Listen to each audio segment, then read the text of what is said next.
Okay, now once your newspaper is completely dry, you can either lay it out in the sun to dry or use your hair dryer to blow both sides. Sometimes you might have to go to the back because the water goes to the back. So once it's completely dry, then we can cut out our different shapes. So go ahead and take your scissors and cut out all of your flower shapes. And that's what we used our markers for, because then we can still see our lines. If it's not perfect, that's okay, we don't mind. If you need to make a different shape as you're cutting, you could also do that. I like to cut off the excess there before I do what I'm cutting.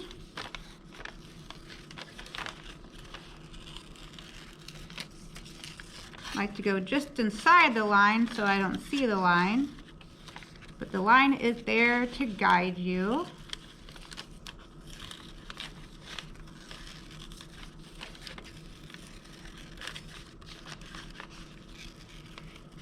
Okay, got one more.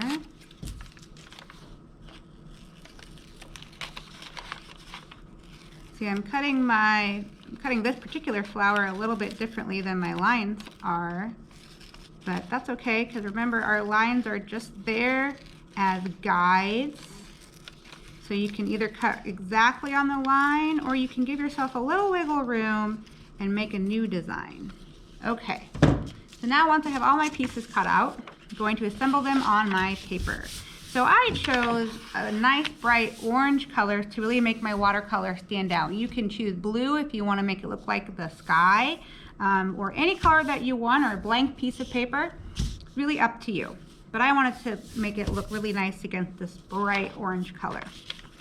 So I'm going to take my glue stick here. I'm going to turn this upside down. I'm going to take the biggest one that I have, and I'm going to glue it down first. So I'm going to get a nice layer of glue. Glue sticks work really well for this one. Take a nice layer of glue, and I'm going to lay that on top. It looks like this is going to be a little bit bigger than it is wide, so I'm going to do it this way instead.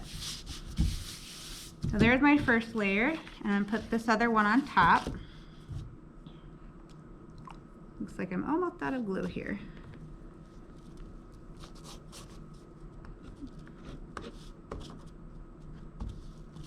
Okay, put that there, and then I'm going to layer this one on top of that one.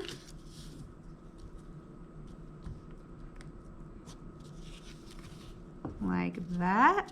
And you notice I didn't put glue on all of the sides of this one, because I'm going to have it kind of stick up a little bit.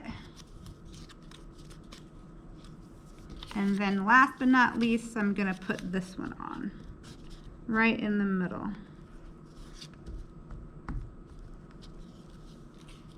Like so. Now in order to make it a flower, you can draw a stem, you can color in a stem, you can take some green piece of paper and make yourself a stem, or if you don't want this to be a flower, you can draw little rays and it can be a nice bright sunshine, whatever you want to do.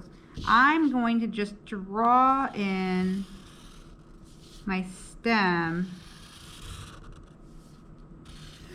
with my leaf.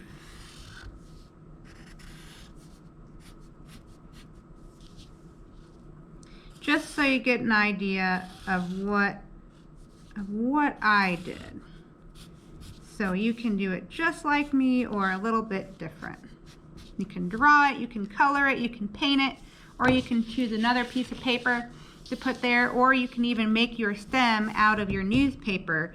So instead of drawing it like I did, you can paint your newspaper green or whatever color that you want for your stem and put that there instead. So there is our upcycled or reused newspaper flower.